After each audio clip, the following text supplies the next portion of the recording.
आकाश, अगली पेशी में आप कोर्ट में रहिए। बंडे और उसके आदमी की सजा का इस पेशी में फैसला हो ही जाना चाहिए। हाँ, वैसे तो उस पर काफी चार्जेस हैं, लेकिन मैं उसे जिंदगी भर जेल में सड़ते देखना चाहता हूँ। आकाश, मैं फोन रखता हूँ, विक्रांत आने वाला है, मुझे उससे कुछ जरूरी बातें करनी है। आने वाला नहीं है दोस्त, आ गया। लो आ गया, बाय।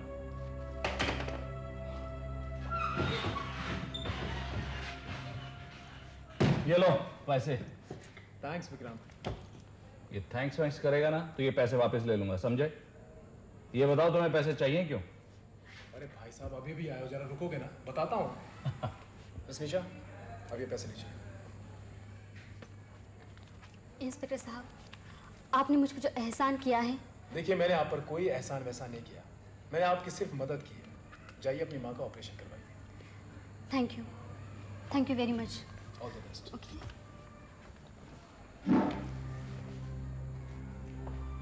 ये मामला क्या है भाई?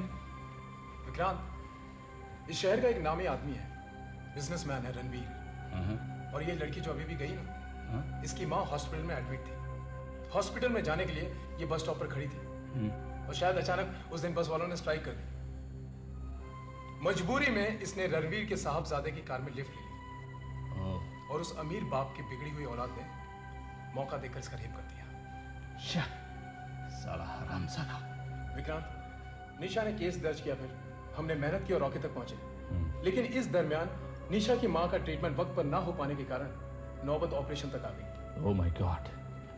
और ये बात रॉकी को पता चली और उसने मजबूरी का फायदा उठाकर निशा से कहा केस वापस लेने के लिए और उसे पैसों की शर्त रख दी। ओह, तो वो निशा की मजबूरी का फायदा ना उठा सके और रॉकी को उसके की सजा मिले, इसलिए तुमने ये सब कुछ किया?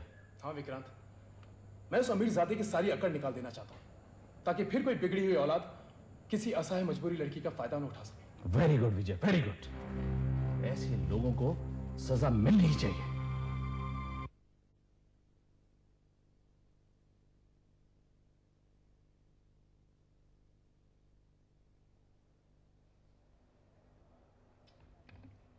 अब तक नहीं आई। जरूर वो इंस्पेक्टरों से मिसगाइड कर रहा होगा। पता नहीं ऐसे सरखिरे लोगों को पुलिस डिपार्टमेंट में नौकरी कैसे मिल जाती है। मिस्टर रॉकी, कुछ लोग जिद के बड़े पक्के होते हैं और अपनी हट पूरी करने के लिए कुछ भी कर गुजरते हैं, चाहे इसमें उसकी जिंदगी क्यों न तबाह हो जाए। नहीं डॉक्टर, जहां मैं उसकी जिद पूरी नहीं होने दूंगा, क्योंकि जहां है बात रुपयों की, और वो भी कोई 100-50 नहीं, पूरे 30,000 रुपयों की बात है डॉक्टर। रिश्वत तो वो लेता नहीं और उसकी तनख्वाह इतनी है ही नहीं कि रुपए देकर वो निशा को बरगला सके। तब तो निशा को समझदारी से ही काम लेना चाहिए।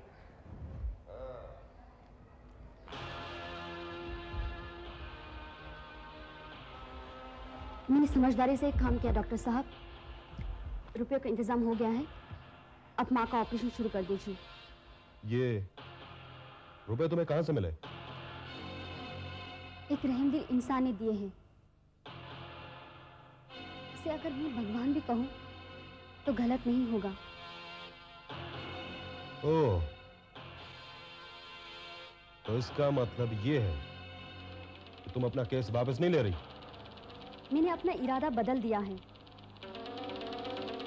क्योंकि केस वापस लेने का सवाल ही नहीं उठता। मैं अब मजबूर नहीं रही, मैं तुम्हारी अहवानियत का जवाब दे सकती हूँ। देखो डॉक्टर साहब, इन गरीब लोगों की यही आदत होती है, जरा सा रुपए हाथ में आए नहीं कि अपनी औकात भूल जाते हैं। ये औकात अब तुम्हें पता लगेगी। अपनी रईसी पर बहुत घमंड है ना तुम्हें। तू मुझे मेरी औकात बताएगी? हाँ, अरे तेरे जैसी को तो हमारे घर में नौकरानी भी नहीं रखते। इसलिए मुंह काला किया था ना तूने मेरे साथ। अपनी शराफत का, अपनी रईसी का ढिंडोरा कहीं और जाके सुना। तुझे देख लूंगा। अरे देख लूंगा तुझे। ये धमकी किसी और को देना। हम तो पहले से मरे हुए हैं, मरे हुए को और क्या मारेगा तू? कमीना कहीं का। कूल डाउन निशा, ये तुमने अच्छा नहीं किया। ऐसे लोगों से दुश्मनी अच्छी बात नहीं। डॉक्टर साहब, आज मेरी माँ की जो हालत है वो इस कमीने की वजह से है। इसी की वजह से मैं अपनी माँ का इलाज सही वक्त पर नहीं करवा सकी। इसने मुझे कहीं का नहीं रखा। जहां भी जाती हूँ लोग मुझे अजीब नजरों से देखते हैं। किसी की नजरों में नफरत होती है और किसी की नजरों में हवस। मैं किसी से नजरें मिलाकर बात नहीं कर सकती। गुनाह इसने किया और सजा मैं भुगत रही हूँ। मिस निशा, हमारा समाज ही कुछ ऐसा है। मैंने तुम्हें करीब से देखा है और मैं महसूस करता हूं कि जो तुमने किया वो ठीक ही किया। अच्छा ये बताओ, ये रुपए इंस्पेक्टर विजय ने ही दिए ना? आप कैसे जानते हैं? रॉकी साहब उसी हट की बात कर रहे थे कि इंस्पेक्टर अपनी हट पूरी करने के लिए कुछ भी कर सकता है। सही अंदाजा था उस कमीने का।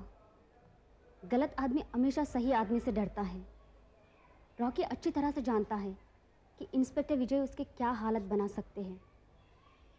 ये रुपए इंस्पेक्टर विजय ने नहीं दिए, अपने एक दोस्त से दिलवाए हैं और उसे वापस करने की जिम्मेदारी भी ली है। और वो किसी भी कीमत पर रॉकी को सबक सिखाना चाहते हैं। Very interesting. तब तो इंस्पेक्टर साहब से हमें मिलना होगा। लेकिन निशा, पहले आपकी माँ का ऑपरेशन की तैयारियां कर लें, उसके बाद हम इंस्पेक्टर साहब से मिलना चाहेंगे। आपने जो हमारी मदद की है डॉक्टर साहब, उसके लिए बहुत बहुत धन्यवाद।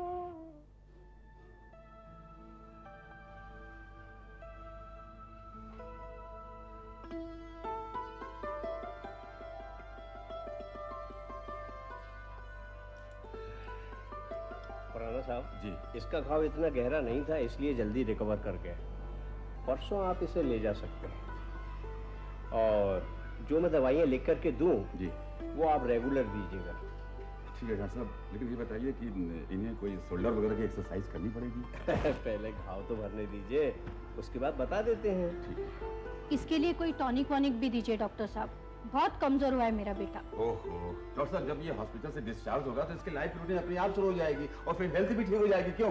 आप बिल्कुल ठीक कह रहे हैं खुराना साहब। डॉक्टर साहब, जब अपनी मम्मी के हाथ का रोज बढ़िया बढ़िया खाना खाऊंगा ना दबाकर, तो मेरी हेल्थ एकदम से फिट हो जाएगी और मुझे आपकी किसी भी टॉनिक वॉनिक की जरूरत नहीं पड़ेगी। क्यों? मैं अरे भाई, तुम जख्मी हुए थे, कोई बीमार नहीं पड़े थे, तो फिर लेटे लेटे तुम्हारी हेल्थ कैसे ठीक होगी? अच्छा खुराना साहब जी, मुझे और भी पेशेंट अटेंड करने चलते हैं। ओके, थैंक यू डॉक्टर साहब। एक बार ये पूरी तरह से ठीक हो जाए तो छोड़ देंगे इस निगोड़े शहर को। अरे क्या रखा है इस शहर में? काम ही करना है ना, तो दिल्ली जाकर भी किया जा सकता है। और पैसे ही कमाने हैं ना बेटे, तो दिल्ली में भी कमाए जा सकते हैं। अरे जान है तो जहान है। हो गया तुम्हारा उपदेश शुरू। आपको ये उपदेश लग रहा है? हम दिल्ली चलेंगे, वहां रिश्तेदारों के साथ में रहेंगे। 2 वक्त की रोटी तो कमानी है ना। तुम उपदेश देने से बाज नहीं आओगी। देखो, हमने अपना बिजनेस दिल्ली से शुरू किया था कि नहीं? बोलो। हाँ। और जिन्हें तुम अपने लोग समझती हो, उन्होंने हमारी क्या मदद की?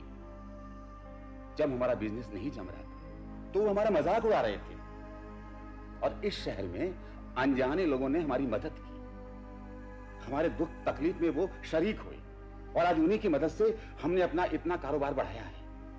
और जब हमारा कारोबार जम गया तो वही अपने लोग जो हमारा मजाक उड़ा रहे थे, रिश्तेदार बनकर अपना हक जमाना चाहते हैं।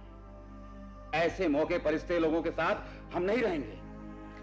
मामा पापा बिल्कुल ठीक कहते हैं। जिन लोगों में इंसानियत नहीं है उनसे तो दूर रहना ही अच्छा है।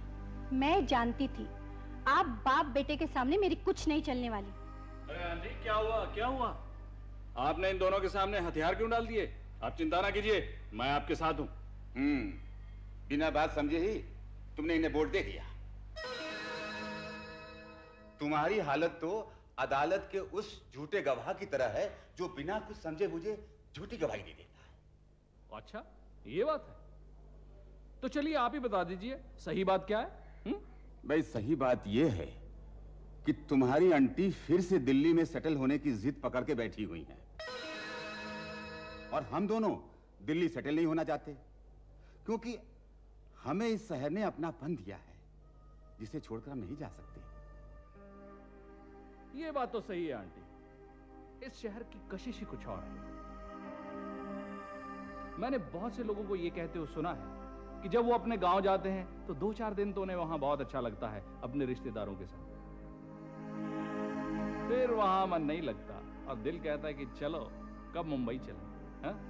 इस शहर में जिंदगी की रफ्तार ही कुछ ऐसी है, बहते हुए पानी की तरह, जो कभी थमना ही नहीं जानता। और जगह ऐसी रफ्तार कहाँ है विक्रांत? आंटी, आप वहां क्यों सेटल होना चाहती हैं? क्या हम आपके अपने हैं? मेरा तो इस शहर में कोई सगा संबंधी नहीं। मैं हूं और मेरे बाबा हैं। मेरे तो सगे संबंधी भी आप ही लोग हैं।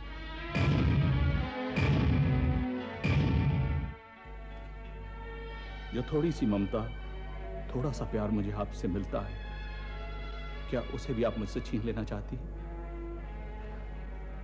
प्लीज आंटी, ऐसा अन्याय मत कीजिए आप मेरे साथ। मम्मी कंफ्यूज्ड है विक्रांत, हमें छोड़ नहीं सकती और रिश्तेदारों का मोह इन्हें अपनी तरफ खींचता है। भाई, इंसान के दिल में माया मोह तो होता ही है, उसे छोड़ना बड़ा मुश्किल होता है। और नाते रिश्तेदारों से 2-3 दिन की मुलाकात करना ही ठीक होता है। तुम लोग तो मेरे पीछे इस तरह पड़ गए हो जैसे मैं अब भी सामान बांधकर दिल्ली जाने के लिए कह रहे हो। अरे, इस शहर का माहौल ठीक नहीं है। क्या तुमने कभी सपने में भी सोचा था कि अपने बेटे को धमकियों के फोन आएंगे, उस पर कोई गोली चलाएगा? बुरा वक्त आया, टल गया। माहौल कहाँ खराब नहीं आंटी, बस मैं कुछ नहीं जानता हूँ आंटी। ये दिल्ली जाने का ख्याल छोड़ दीजिए आप। ठीक है बेटा, नहीं जाऊंगी बस। ये हुई ना बात। अंकल, हाँ। इसी खुशी में ये लीजिए इनविटेशन कार्ड। ये कार्ड 2 in 1 है। एक तो उसी दिन मेरी सगाई है, दूसरे उसी दिन हमारे सेकंड यूनिट का भूमि पूजन है। आपको दोनों फंक्शन अटेंड करने हैं। बेटे, हम दोनों फंक्शन अटेंड करेंगे। सिर्फ फंक्शन अटेंड नहीं करने, उस दिन का ब्रेकफास्ट, लंच, डिनर हमारे साथ करना है सबको। बेटे, हम मिस कैसे कर सकते हैं? गिरधारी सेठ के ताने कौन सहेगा? और फिर उन्हें नाराज करने की हिम्मत है किसमें?